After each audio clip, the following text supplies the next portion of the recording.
A lot of the content on this and other channels is about how to be a good leader. But how do you become one in the first place? Well, to start, we're going to have to answer a few questions.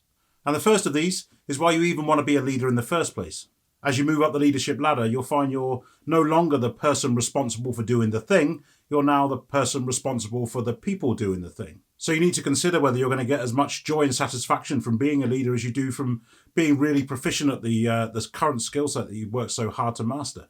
And as a leader, you're certainly not going to get all the credit for the good work that your team does, but you're certainly going to get the heat when it goes wrong.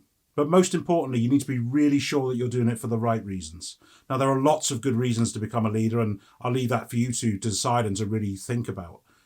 But the one really bad reason to become a leader is to look for a bigger paycheck. You're affecting people's lives as a leader, and just going for a bigger paycheck and that promotion is not a good enough reason. So in most cases, in order to be seen as a leader, to be recognized and thought about for a potential promotion to a leadership position, you need to have been seen to be taking on some leadership responsibilities previously. So it's really important to think about what your company wants from a leader. And what a company wants from a leader is someone who solves problems and makes decisions and ultimately gets results. It's also worthwhile spending some time to think about the qualities that your company wants in a leader. And this can be a whole list of things, but most of them will focus around what we could call character. These will be things like integrity, transparency, courage, authenticity, humility, respect. So always display these qualities whenever you can, and at the very least, never give anyone the reason to question them. And there are other important skills too, like communication and the ability to influence people and situations, and the ability to delegate to others. But perhaps one of the most important skills is self-confidence. So have the confidence to assume leadership. And there are a few ways to build these skills if you don't have them already. The first of those is to identify some role models. And your role models don't have to be a single person. Pick the traits you like from different leaders that you've had throughout your career. And know that there are different types of leaders for different situations. But beware of falling foul of the Peter Principle. In 1969, Lawrence Peter wrote a book called The Peter Principle, where he observed that people within a hierarchy rise to the maximum level of their incompetence.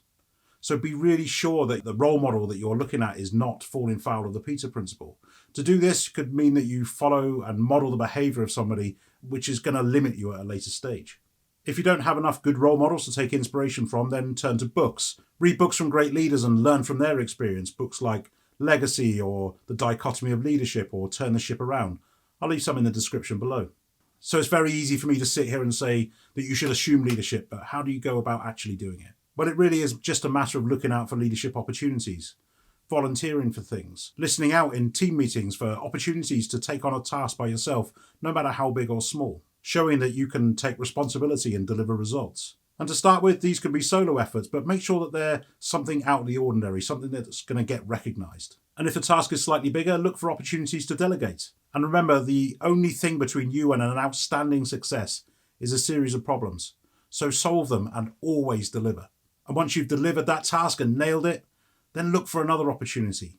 Keep doing it. Keep delivering results. This demonstrates fortitude and commitment and drive. And these are character traits that any good boss will notice and nurture. And remember that financial gain is not a good reason for taking on leadership tasks.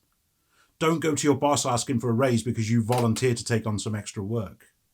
It's just going to create a situation that's awkward for you and your boss. Wait until you're recognised and given some sort of leadership position. And even then, keep striving, keep working, keep trying to make yourself an even better leader. Leadership is all about action and results and influence. It's not about a title or a position. If you're struggling to get recognised as a leader, leave a comment below about your experiences so far. What advice would you give to others looking to get their first taste of leadership? And if you found this video useful, please give it a like, and that will really help others to find it. And if you haven't already, please consider subscribing to the channel. It really helps. Thanks for watching. See you soon.